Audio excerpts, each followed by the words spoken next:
Ini kami ada tugas Pak dari Prodi Ulon Pendidikan Pancasila dan Kewarganegaraan, tugas pemenuhan video wawancara yang di sini mata kuliahnya tentang mata kuliah hukum Islam mengenai topik bahasan utamanya itu ada hukum Islam, hukum ekonomi Islam Bapak. Jadi di sini kami mungkin ada 5 pertanyaan mendasar mengenai ekonomi Islam. Jadi sebelumnya Ulon memperkenalkan diri dulu Pak. Nama Ulon Astina Yulida. Ulun Yudi Haryanto Pak. Ulon mulai aja dulu Pak untuk pertanyaan pertama ini mengenai pijakan dalam hukum Islam Pak. Apa sih yang mendasar Pak dari prinsipnya itu Pak mengenai hukum ekonomi Islam? Ini ekonomi Islam itu adalah salah satu daripada disiplin ilmu ekonomi ya. Jadi karena ilmu ekonomi Islam atau itu ilmu ekonomi syariah, maka itu juga adalah bagian daripada disiplin ilmu, tetapi tentunya berbeda dengan disiplin ilmu ekonomi biasa yang menjadi pijakan atau juga dasar-dasar, yaitu adalah nilai-nilai yang ada dalam ajaran Islam. Sehingga nilai-nilai dari mulai yang ada dalam Al-Quran dan hadis itulah yang nantinya menjadi dasar atau juga menjadi pijakan di dalam melakukan yang namanya produksi, kemudian juga distribusi dan lain sebagainya. Untuk pertanyaan yang keduanya itu Pak, bagaimana nih konsep kepemilikan dalam hukum ekonomi Islam? Konsep kepemilikan yang ada dalam pertama adalah terkait dengan hukum asal dulu ya. Hukum asal dalam persoalan ekonomi atau juga dalam hal ini adalah hubungan antara satu manusia dengan manusia lain, karena ekonomi itu kan dekat dengan manusia berhubungan satu sama lain. Maka hukum asalnya adalah sebagaimana kaidah menyebutkan al-aslu fil muamalah ibahah. Segala hal yang terkait dengan muamalah itu pada asalnya adalah boleh. Jadi silakan manusia memproduksi, silakan manusia melakukan transaksi, distribusi dan segala macamnya di dalam hubungan muamalah atau hubungan satu sama lain. Muamalah tadi hubungan antar manusia yang dalam hal ini adalah bisa pernikahan, politik, sosial, budaya, termasuk juga adalah ekonomi. Maka Islam tidak membatasi, karena manusia itu pasti akan berkembang terus dinamis. Kalau dibatasi maka nanti akan menjadi berat.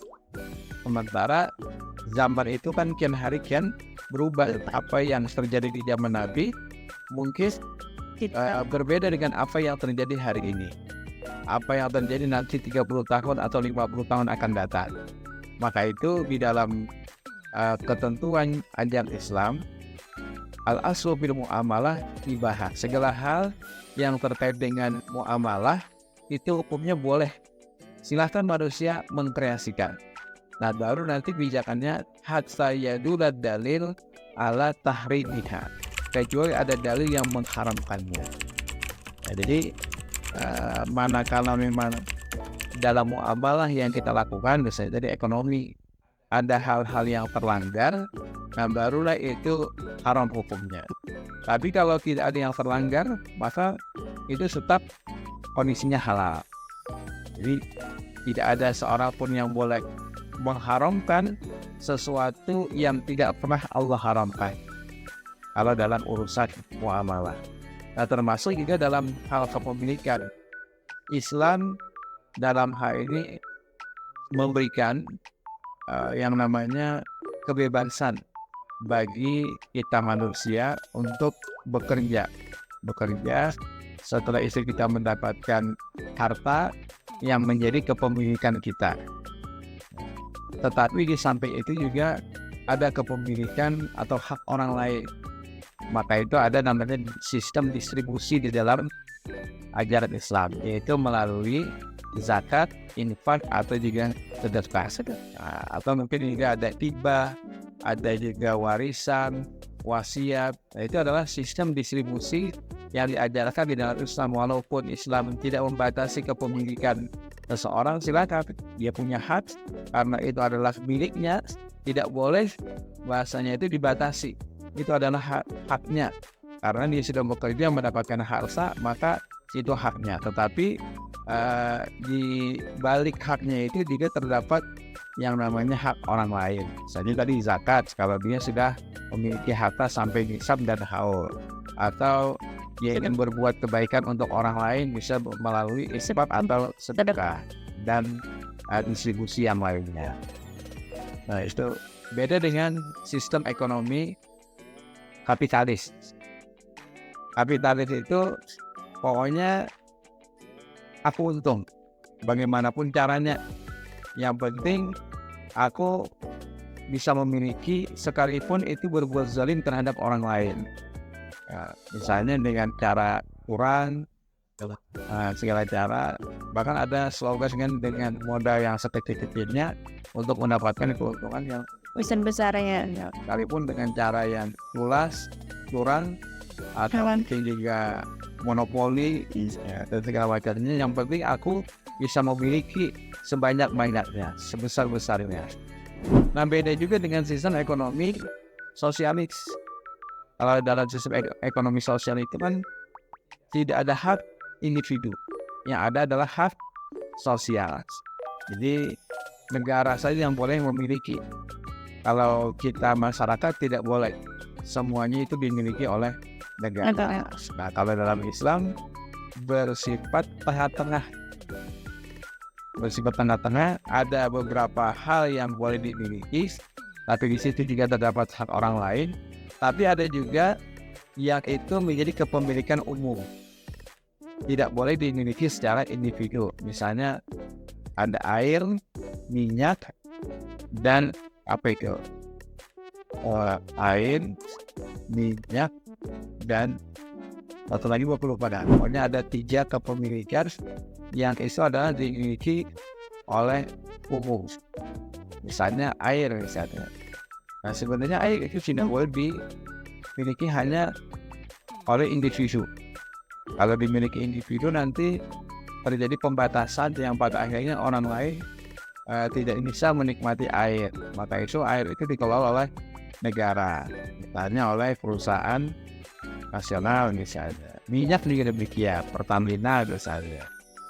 Jadi jangan sampai dimiliki oleh individu atau swasta yang pada akhirnya nanti akan membatasi dan akan membuat kelangkaan yang berakibat kepada kenaikan harga dan segala macam.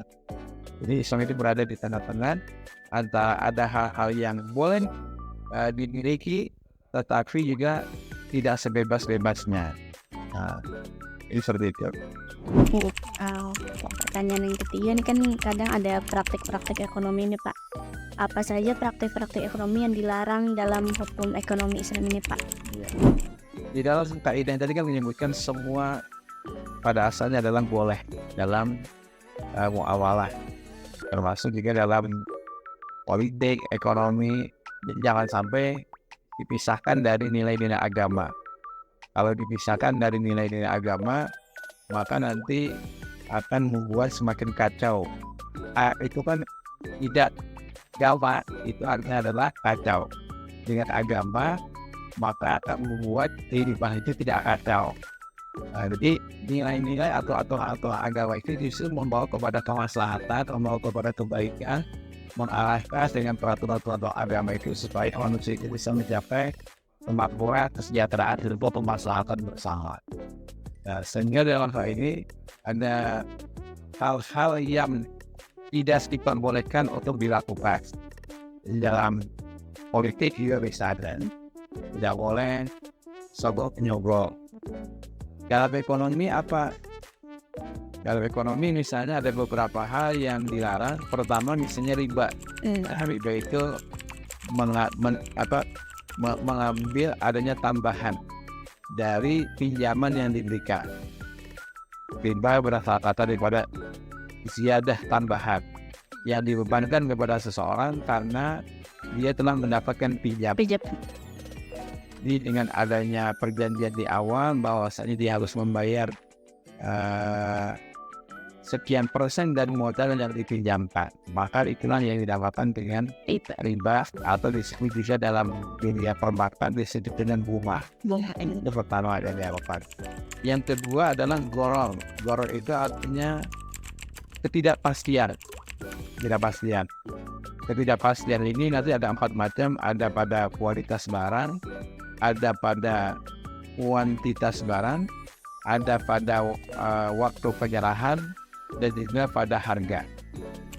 Yang ketiga ada juga at-tadlis atau wish. Wish ini juga kecurangan juga. Tapi kalau goror tadi, penjual dan pembeli sama-sama tidak tahu untung-untungan. Tapi kalau wish itu salah satu pihak mengetahui, sementara pihak yang lain tidak mengetahui. Bisa kecurangan itu terjadi pada si penjual, kewenangan si penjual, tapi bisa juga kecurangan itu dilakukan oleh si pembeli. Jadi apa bedanya antara goror dengan wish? Kalau goror itu sama-sama tidak tahu dia berada pada kondisi untung atau rugi, itu namanya goror. Kalau wish, salah satunya tahu, sementara pihak yang lain tidak tahu. Atau misalnya Bapak jual deh kendaraan, mau nggak? Harganya 1 juta aja. Mau Pak? Kendaraannya baru beli lagi misalnya yang tahun 2022 kemarin. 1 juta Pak bujuran nih. Benar kata Bapak 1 jutanya. Tapi kendaraannya kemarin hilang misalnya. Tapi sekarang sudah Bapak laporkan ke pihak polisian, sedang dicari polisi. Nah, kamu mau beli 1 juta karena murah. Bapak juga mau jual karena tidak pas. Dapat atau kendaraannya. Setelah dicari-cari ternyata dapat misalnya, maka kamu yang untung. Harganya cuma 1 juta. Atau sebaliknya ketika dicari sudah sana kemarin tidak dapat juga, maka Bapak yang untung karena Bapak sudah dapat uang 1 juta. Nah itu goror. Beda dengan wish itu penipuan. Penipuan dilakukan bisa oleh penjual, bisa juga oleh pembeli. Penjual misalnya memandangkan barang, menyampaikan ini asli, padahal ternyata palsu. Berarti kualitas barang dan yang dia curang. Salah satu yang udah tahu itu Pak. Iya, salah satu dia tahu, saya tahu ini palsu nih. Tapi saya pelabui pembeli. Atau mengurangi takaran timbangan dengan cara-cara ya, andak paku misalnya di bawah timbangan dan segala macam. Atau misalnya ukuran lalu dikurangi ukurannya dan segala macam. Ya timbangan itu dilakukan oleh penjual biasanya. Bisa juga oleh pembeli, bisa tidak. Misalnya pembeli bilang, oh barang kayak gini kemarin teman saya seindah misalnya. Efeknya. Padahal dia dusta, temannya tidak pernah beli harga segitu. Nah, itu kan mencemooh nah, ini oleh si pembeli. Ya. Atau misalnya si pembeli melakukan kecurangan dengan cara ini sudah ditimbang nih bahwa udah pas, tapi tawarannya lihat tawarannya 1.000, itu ya tidak tahu ya. Nah, ini juga dianggap sebagai sebuah kecurangan. Jadi salah satu pihak tahu sementara pihak yang lain itu tidak mengetahui biasanya. Ini wish ya. Kemudian ada juga maisir itu judi. Ini juga gambling. Jadi misalnya kita berempat main dadu, masing-masing bayar 100.000. Gambling ini siapa yang menang, maka pihak yang menang akan mengambil dari pihak yang kalah. Itu bisa terjadi juga dalam lomba. Kalau lombanya itu bisa dipersyaratkan bayar. Jalan sehat misalnya, bayar masing-masing 100.000. Siapa yang untung akan dapat hadiah. Hadiahnya TV, kulkas dan segala macamnya. Nah ini kalau seandainya uang yang dijadikan sebagai pembeli atau hadiah, barang atau hadiah itu ternyata berasal dari bayaran para peserta, itu namanya. Tapi kalau seandainya itu dari sponsor, maka tidak judi.